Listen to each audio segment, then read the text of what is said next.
So we've got a list of questions here from The Art of Seduction, Robert Greene's book, and so we're just gonna dive right in. So the first topic is love versus lust. Love is more powerful because it engages the emotions. People in love can be easily misled. A person in lust can easily leave once they get what they want, i.e., getting access to the box, hooking up, the one night stand, feels nothing, so he's gone. So it was interesting. Obviously, the book Art of Seduction is talking about the seduction process and talking about historical figures, people like Casanova. And it's interesting how they looked at it is like they focused on getting the other person's emotions engaged. Because as I've talked about a lot of times over the years in videos, because my background is in sales, is that we make our buying decisions based on emotion, and then we use logic and reason to justify that. So when it comes to the seduction process, getting somebody to feel love for you or to get their emotions engaged, that's when the emotions are engaged, it kind of overrides all the logic. That's why I'm sure you've probably seen stories over the years of you have these successful attorneys and they fall in love with these criminals that they're representing, and then they throw their career away. I remember there was one, I think it was in the 1970s or 1980s. She literally flew in a helicopter. I don't know if she, at gunpoint got the helicopter pilot to fly to the prison, and then the husband or the convict boyfriend or whatever hopped in, or they took off. I don't know if they got to Mexico or whatever, but this was a seemingly smart, successful woman, and she just completely threw her career and her life away because she got seduced by a guy in prison. And obviously my aunt worked in a prison for over 20 years, and that happened. I mean, it happens that, some of those inmates that are in there, they're very, very crafty, and they understand emotional manipulation, and they're able to get the female prison guards to do things they want. There was one I was just reading about a couple months ago that she would go into the jail cell, and I guess she had her pants had been strategically altered so she could just basically bend over Oh my in front of the gosh. Oh, bars, and yikes. her boyfriend could have her way with her in front of the rest of the inmates Big that Oh were my, breaks. that's in the jail terrible. cell. And she got caught. But that's the emotions that you think this woman gave up her career, everything, and now she's in jail herself Oh wow. because she was having sex with an inmate, and it happens. So it's interesting because a lot of the emails I get and I go through with people is you see that, especially guys, because we tend to project our fantasy onto the other person, and we don't really see their reality. In other words, we're in love with the idea of who we want them to be or we believe them to be, and then you see a red flag or you catch somebody in a lie that you care about. Hmm. You're like, oh, it's fine. He just got a little mixed up, and it's like, that's the pattern. That's not a good sign when somebody's behaving that way. But you got to be able to see reality as it is, not worse than it is or better than it is. You just got to matter of factly look at it as it is. And it's like, especially as the older you get and you have experiences in relationships, when you're young, you don't know what you don't know, and it's easy to just get carried away on your emotions and think, hey, this is like the movie said it was going to be like. It's awesome. We're soulmates. It's meant to be. And then you see all these little red flags popping up, and then you explain them away. Your friends are like, or your parents like, I don't really like that girl, or I don't like that friend of yours. Something's off with him. You're like, no, it's fine. And then, next thing you know, that person steals a bunch of money from you, or the girl cheats on you with your best friend, or just dicks you down really hard. And when you get burned, and you learn from things like that, and you learn to take your time, not to get so caught up in la la land and get carried away, because that's how you get burned. And it Yeah. also can make you jaded and not willing to engage in other close type relationships in the future because of how badly burned you got in the past. Or you date people that are kind of below you because you always feel like you have the upper hand, and then that way you don't worry about getting hurt. Yeah, I was in a relationship like that. before where it was very manipulating, and I was so caught up in this obsession of love that I thought I was in. I thought I was in love and that he was perfect, and I literally thought he was going to be the one, like the last guy I ever talked to, until he turned into a completely different person. And I would always try to convince myself that, like, like, it's a phase. This isn't him, he's going to be like change back to the guy I originally fell in love with. But it just got worse and worse and worse. And then I got lost in touch with reality until I had a snapback. I met someone who, like, literally brought in the light and showed me what the hell was I doing with that last relationship. Yeah, so talk about that. How long were you dating and we're in La La Land and then that somebody came along and woke you up? From my last relationship? The one that was the bad one, you said. The bad one. We were talking for about 6 to 8 months, almost a year. And then towards, the last months, like 8 months, I started realizing, like, this relationship's not going anywhere. Like, this is a fantasy of mine. Like, I'm holding on to a hope that is unrealistic. And then I started going out a little more, detaching myself. And there was an opportunity to meet someone, and I went for it, and he showed me so many things that the other guy has never shown me.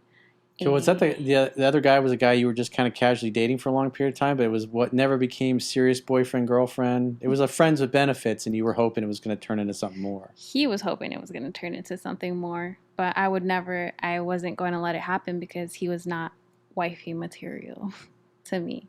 So he wasn't treating you the way you wanted to be treated?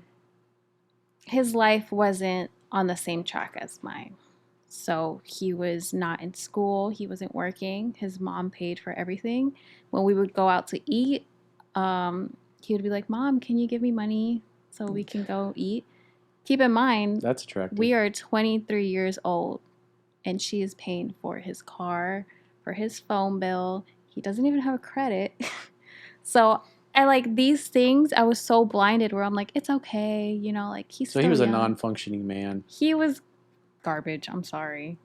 And I was too blind to realize it. So you were in love with his potential.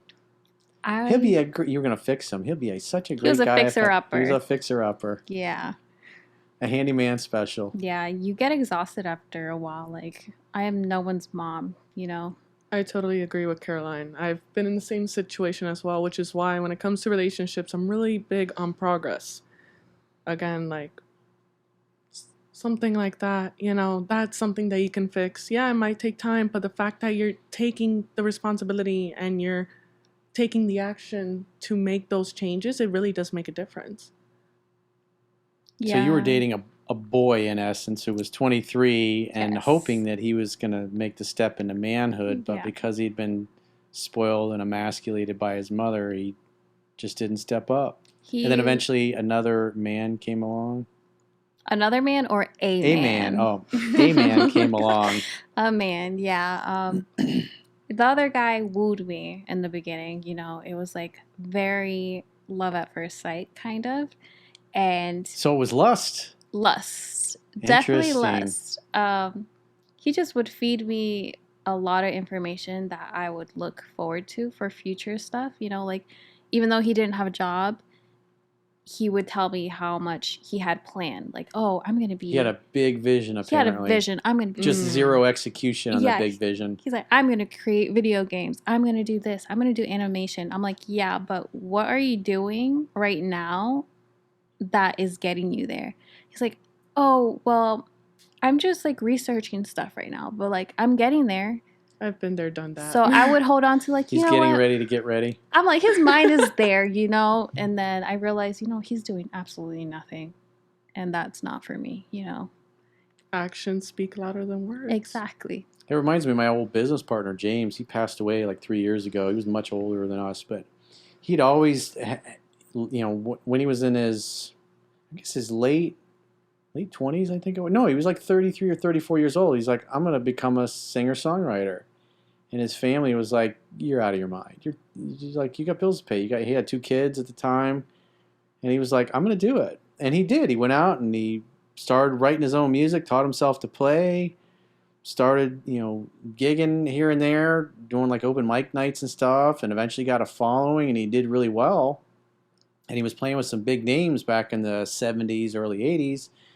And then his wife got pregnant, and he's like, I don't really want to raise a family on the road. And, she wanted to have a more traditional home life. And then so he gave it all up to please her. But that was his true love, his true passion in life. Yeah. He gave it up for her and took a job in sales, which he was really good at, and he made good money at it, but it just tore him up inside. Mm-hmm. And, I remember after we got out of the real estate and the mortgage business, he was, perpetually getting ready to get ready. He's going to start touring. He's going to start, putting his music out. And he just had one excuse after another. And then I remember he was on his deathbed, basically. And he's like, you got to finish. And he didn't finish. But even, I think when he died, he was like 74, 75, I think, when he died. But Wow. he died with his music still in him. And nobody will ever know his music. No. There was a potential there. At least he took the initiative. He had the success, but Yeah. he did what he thought was rational because that was what his wife wanted. Mm-hmm. But it's not what he really wanted. But they spent a lot of time traveling in their. I think they had a station wagon. They had their 2 minxes, the cats that don't have tails. Yeah. And he was just going from city to city, and the venues kept getting bigger, and he was doing well, but he gave it all up. And it just makes you wonder what would have happened if he just stuck with it. I would have never met him, obviously, and we would have never gone into business together. But, it's sad to somebody that's got the potential. I mean, that's the ultimate consequence of your ex-boyfriend. Mm-hmm. And a lot of people go through life like that. They're constantly getting ready to get ready, and they never really take any action. Oh, I'm studying, I'm doing this. And that. Yeah. So I talked to him. That's like, why don't you get out there and go talk to some venues and start playing? Oh yeah, I got to do that. I got to sell these jet skis I got here, and I got to pay these bills. I got to, finish getting my taxes up to date. And he was just always tons of excuses. Mm-hmm. And the months and the years are rolling by. I was like, dude, you're not getting any younger. Life's passing you by. Exactly. Yeah, I'm just so busy, man. And now he's dead. It's either anxiety or just the fear that, he doesn't think he's going to make it. Yeah, deep down he has some deep-seated fears. Because we have 2 insecurities. primary fears. Fear that we're not enough, and that we don't have what it takes to make our dreams a reality or accomplish whatever we want to accomplish, Mm-hmm. and fear that we won't be loved and accepted by our friends, family, or peer group. And so that's what causes people to shrink from what they really want in life. Yeah. That's why I said you should always stick to your individuality. Stick to who you are no matter what people say or what other people are doing. Like, if that's what you love, then do it. I get there was a baby coming. I get they're married, But at the end of the day, you guys got married because you love each other, because she loves you for you and you love her for her. So why change your ambitions for that? Yeah, he gave up his purpose for his wife, and it tortured. Like, even when we were in business together and we were making a lot of money and doing really well, it's like the music was the thing that he was most passionate about. He even used to say, he's like, I fucking hate what I do for a living. Yeah. He says, but when I get that check every week, it's like it makes it all better. Because he still did music. He had a guitar store and he wrote and played, but it was really more of just kind of a hobby. He never really went for it, because going for it would be taking the risk that, oh, well, he's too old. Life's passed him by. It's not going to happen. Yeah. You come up with 1,000 reasons why it's not going to work. But, it's like without something that you love, like we were talking about earlier, if you don't have something, an emotionally compelling reason, something that you're excited to accomplish, because great things take time. And eventually the enthusiasm is going to wear off. It's not going to be enough to sustain you, especially like when you're in your you're 10, you're 12, and you still haven't really made it yet, or at the level that you wanted to make it on, it's, then at that point, it's willpower, it's progression, it's taking the action on a daily basis, because life's not all sunshine and roses. You're not going to be in a state of bliss every day for the rest of your life if you attract that one perfect person, the one-itis, because the honeymoon period is going to wear off. 6 to 12 months is typically how it lasts for most people, and then once that wears off, then you see them as they are.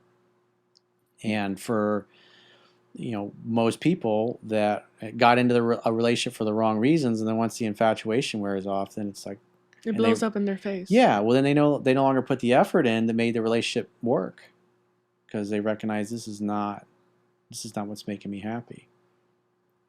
I think people get comfortable too fast, and that's where they lose that pizzazz in the relationship. Yeah, it's a trap. If you stay in your comfort zone, it's a trap.